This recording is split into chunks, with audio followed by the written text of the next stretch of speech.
एक एक को जाके खदेड़ना पड़ेगा। आपको ये भी मैं बताना चाहता हूं, चिंतनीय विषय है, झारखंड में अब तक 12 मुख्यमंत्री बने, 11 आदिवासी बने, उनका कार्यकाल पूरा क्यों नहीं होता है?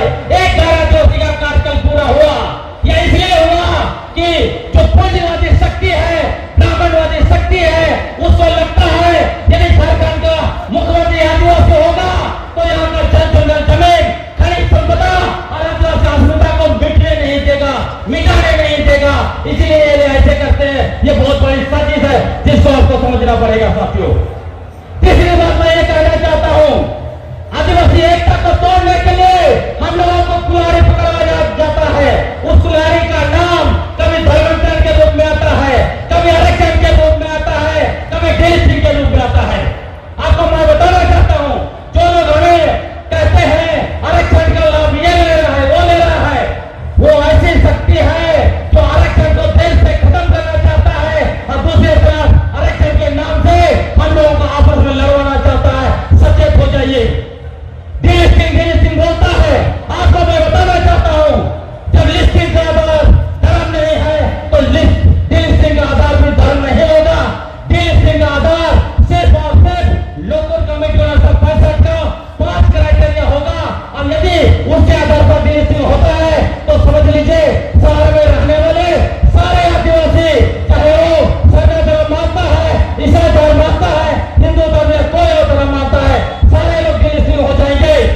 और जो बड़े बड़े नेता डीलिस्टिंग का राग रखता है, सबसे पहले उनका डीलिस्टिंग होगा, क्योंकि लोकल कमेटी के अंदर में वो लोग 5 बंधन को पूरा नहीं करता है, याद रखिएगा। जो सब मैं कहना चाहता हूं सरना कोड को लेकर, ये लोग भ्रम फैला रहा है। सरना कोड जो आरएसएस भाजपा विरोध करता है कि सरना कोड मिलने से आरक्षण खत्म हो जाएगा। आपको मैं बताना चाहता हूं, सरना कोड मिलने से सरकार को हमारे सरना आदिवासी भाई बहन स्कूल कॉलेज चलाते हैं, उनको अनुदान देना पड़ेगा, धार्मिक स्थलों को विकास के लिए अनुदान देना पड़ेगा। और समृद्ध होगा, ये इसलिए ऐसे भ्रम फैलाते हैं ताकि सरना ईसाई का लड़ाई चलता रहेगा और उनको वोट मिलता रहेगा। सावधान रहिए, ये लोग सरना कोड का विरोध करते हैं। आपको मैं बताना चाहता हूं, झारखंड का हजारों सरना स्थल को लैंड बैंक में डाला है इन लोगों ने 2016 में, और सरना आदिवासियों का हिस्सा से होने का बात करता है। मैं आखिरी बात में कहकर खत्म करना चाहता हूं, ये बताना चाहता हूं, आप जो है हमें असली नकली का लड़ाई लोग लड़वा रहा है। याद रखिए, असली और नकली का लड़ाई लड़िएगा, आप जो है कि सरना ईसाई का लड़ाई लड़िएगा, आप जो है आज ये तो कुल्हाड़ी तेरे होते एक दूसरे को काटेंगे, अपने अधिकारों को काटेंगे तो खत्म हो जाएंगे। मैं बताना चाहता हूं, ये संघियों को, भाजपा वालों को, आरएसएस को मैं बताना चाहता हूं, हमारा पूर्व भारत में 65,000 साल पहले से आया, 65,000 से हमारे लोग यहाँ रहते हैं। आपका पूर्वज आदि लोग 4,000 पहले यहाँ आया, आप कैसे इस देश के असली निवासी हो गए? भारत आदिवासी राष्ट्र है और वो चाहते हैं जिस दिन आदिवासी शब्द को खत्म कर देगा उस दिन आदिवासी का दावा खत्म हो जाएगा। इसलिए हमारे ऊपर वनवासी सब थोपता है।